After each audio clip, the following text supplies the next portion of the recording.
వాడు చేసేది నీకేమైనా అర్థమవుతుందా? ఏం అర్థం కాకపోయినా కథాకళి ఆడుతున్నారని మాత్రం తెలుస్తోంది. లలితమ్మ, మీకేమైనా అర్థమవుతుందా? లేదు, ఇప్పుడు తాతయ్య ఉండుంటే అన్నీ వివరంగా చెప్పేవారు.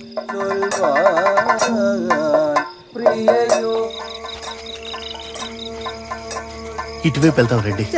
ఈ కథాకళి శబ్దం వింటేనే నాకు చిరాకు పుట్టుకొస్తుంది. అవును, కేశవ్ సరిగ్గానే చెప్పాడు. ఈ తక్కువ జాతి వాళ్ళకి ఎందుకు ఈ ఉత్సవాలు? ఎవరు అడిగేవాళ్ళు లేరనుకుంటున్నారా? కాస్త ఓపికగా ఉండండి. అందుకు కారణం మనమే కదా. సింహం ఒక్కడుగు వెనక్కి వేసి పంజా విసిరిందంటే సావు తప్పదు. వాణ్ణి చంపేస్తేనే ఈ ఊరు బాగుపడుతుంది. మీ పథకం కనిపెట్టాడేమో, అందుకే ఇంత త్వరగా బయలుదేరుతున్నాడు. వాడు తెలివైన వాడి.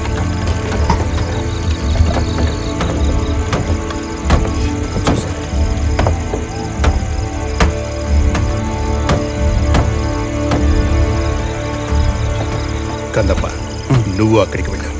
చెప్పింది చెప్పినట్టు చెయ్యి. సరేనయ్యా. ధనం ముట్టింది కదా? ముట్టిందయ్యా. పో.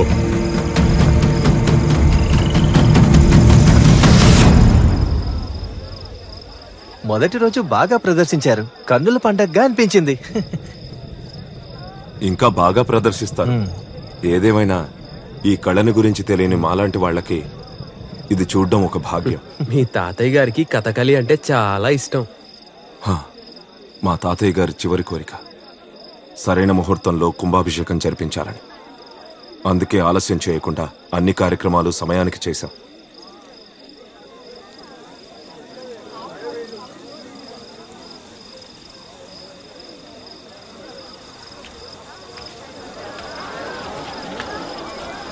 మీరు ఇంటికి బయలుదేరండి. నేను అనంతపూర్కి వెళ్ళొస్తాను. ఏంటి కన్నా? నన్ను కూడా తీసుకెళ్తావా?